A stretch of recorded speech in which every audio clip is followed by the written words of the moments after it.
मी त्यांना बहीणच मानलेलं आहे. जेव्हा त्या 10वी 11वी पासून इथे होत्या तेव्हा माझे सगळे इथे शिकायला होते. त्यामुळे आम्ही एकदा इथं घर बांधायच्या निमित्ताने इथे आलो. पावाखोदला आलो होतो आणि मॅडम आम्हाला पायी चालताना दिसल्या निवृत्तनगरपासून.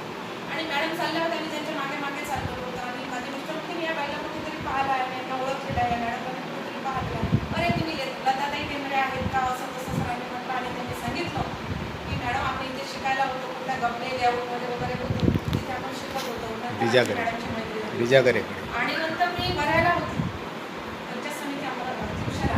तेव्हा मॅडम मला वाटतं टाकळीला का तिकडे असे खरवडीला होत्या. आणि मॅडमचं कुठलंही काम असो, आम्ही बेंचवर बसायचो आणि मॅडमचं कुठलंही काम असो, मॅडम मला खूप टेन्शन येतं कसं करू, आणि मॅडम मी करून देते, आणि मी तुमचं करून देते. त्या सुंदर हस्ताक्षरात नंतर मॅडमला वाटायला लागलं की हे काहीतरी वेगळीच चीज आहे बा. म्हणून मॅडमचं प्रत्येक काम मी प्रामाणिकपणे करत गेली. कुठलाही विरोध हां.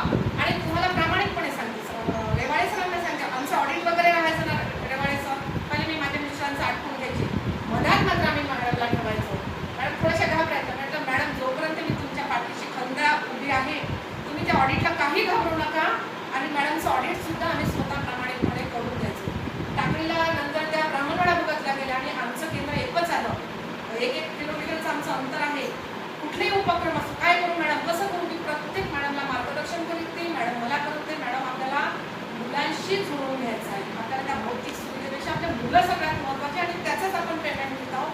म्हणून आम्ही दोघी एकमेकांच्या आधारे वेगवेगळे उपक्रम तिथे राबवलं. ब्राह्मणवाडा भुगतला नाव कमावणं एवढं सोपं नसते. आता 31 तारखेला मॅडमच्या शाळेत एवढा छानसा कार्यक्रम झाला. असं मॅडमला वाटलं मी एकटे तर कार्यक्रम होणार की नाही. मी ठरवलं होतं का मॅडम मला नाही आल्या तरी चालते मॅडम असं तसं, पण मी माझ्या मनाला ठरवलं हा दिवस परत येणार नाही. म्हणून मी कुठलंही वाहन नसताना पैसे दिले एका मुलाला आणि मॅडमच्या शाळेत गेले. आणि मॅडमचा जो सत्कार समारंभाच्या कार्यक्रमामध्ये सहभागी झाली. मॅडमला म्हटलं कशा काय आल्या बा. मी म्हटलं मॅडम हा दिवस परत येणार नाही. आणि मॅडमने आपल्या ह्या जीवनामध्ये तर चांगलं कार्य केलेलंच आहे, पण आपल्या कुटुंबाच्या साठी सुद्धा मॅडमनी अतिशय सुंदर असं कार्य केलेलं आहे.